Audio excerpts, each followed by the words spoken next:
E o nosso assunto agora é automedicação em crianças. É que uma pesquisa revelou que mais de 80% dos pais ou responsáveis dão remédios aos filhos sem orientação médica. Um risco muito grande, né? Quem vai falar com a gente sobre esses riscos, desse tipo de atitude, inclusive, é o presidente do Conselho Regional de Farmácia, Robert Nicásio, tá? Que está comigo ao vivo nesse exato momento, vai falar com a gente aqui para explicar sobre toda essa situação que nós estamos vivendo, inclusive com a quantidade de números, inclusive, muito grandes, né? Mais de 80%. E a gente quer saber quais as consequências, inclusive, que podem ter essa automedicação em crianças. Então, a informação é importante. Muito obrigado pela sua disponibilidade. Seja bem-vindo aqui ao Estado da Alerta Alagoas. Boa noite. Boa noite a todos, boa noite, Wilson. Realmente é um problema muito grave, né? Os números são alarmantes. 80% dos pais, né, afirmaram costumar automedicar suas crianças, e isso pode trazer um risco muito grave para a saúde dessas crianças.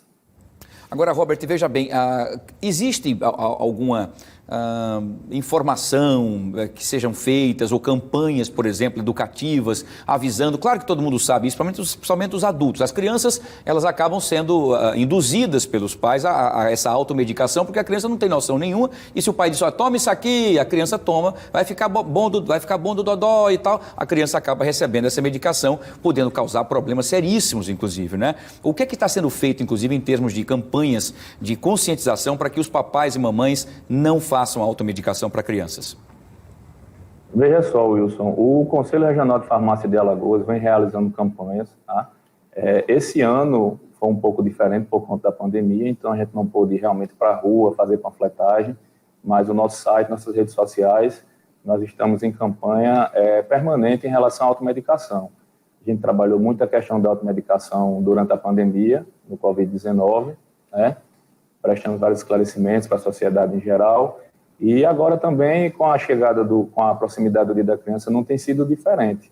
A principal orientação que a gente passa ao se dirigir a uma farmácia para adquirir um medicamento, mesmo que seja um medicamento que seja isento de prescrição, que a gente chama de MIP, procure a orientação do farmacêutico, converse com ele, peça para que ele interprete a sua prescrição.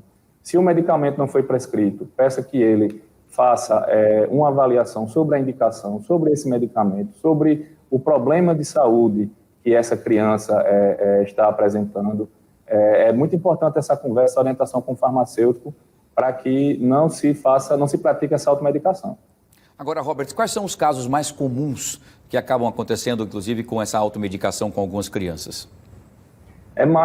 Acontece mais frequentemente, Wilson, com medicamentos usados contra dores, né, os analgésicos, anti-inflamatórios, os antitérmicos, principalmente o paracetamol. A gente sabe que o paracetamol é um medicamento que em altas doses pode ser muito tóxico, né? Ele agride muito o fígado.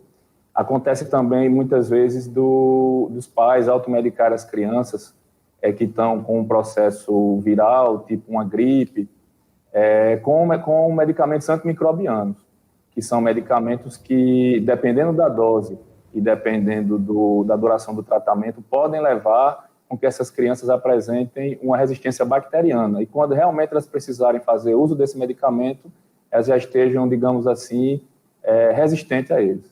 Agora, quais são os riscos? Eu estou falando isso para a gente poder alertar para os pais e mamães que estão nos acompanhando, para eles perceberem o perigo que podem estar, talvez, numa ação que para ele pareça simples, mas é um risco para aquela coisa mais importante da vida deles, que são os filhos, né? O que é que pode acontecer com um analgésico dado a uma criança que possa ter uma alergia, um choque anafilático? Explicar quais são as consequências. Bom, os riscos vão desde a resistência, né, ao antibiótico, como eu já coloquei aqui, como a questão da intoxicação mesmo, né, por uma questão de uma alta dose ou um uso prolongado.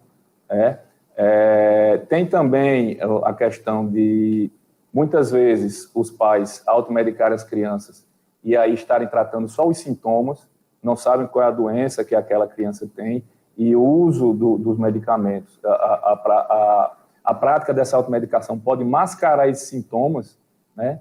E os pais acharem que essa criança não tem mais nada e ela está desenvolvendo uma doença ali silenciosa e que pode levar até a óbito. Como você bem falou, tem também as alergias, né? Muitas vezes a gente não sabe que as nossas crianças têm alergia a determinada substância e podem apresentar um quadro alérgico que pode chegar até um choque anafilático, que pode, se não for socorrido a tempo, pode levar à morte. Muito bem. Roberto Nicásio, mais uma vez, muito obrigado pela sua participação e sua disponibilidade e informações importantes para que a gente possa conscientizar aí as pessoas, os adultos, os papais, as mamães, que muitas vezes não querem procurar o médico, mas como disse o Robert, você tocou num assunto muito importante, porque às vezes é uma madrugada, enfim, complicado o hospital, achar aquele médico de confiança, mas às vezes o farmacêutico pode, nesse momento, minimizar essa sua automedicação. Você pode dizer, olha, eu sempre dou a ele esse medicamento, o senhor acha que eu posso fazer, porque aí ele vai estar mais capacitado para trazer uma informação precisa para esse pai, para essa mãe, não é isso, Roberto? É por aí, é como a gente costuma dizer, a informação é sempre o melhor remédio, né? E não é qualquer informação, a gente tem que buscar informação de fonte fiel, fonte digna, fonte segura. E o farmacêutico é o profissional mais indicado na hora de informar sobre a questão dos medicamentos.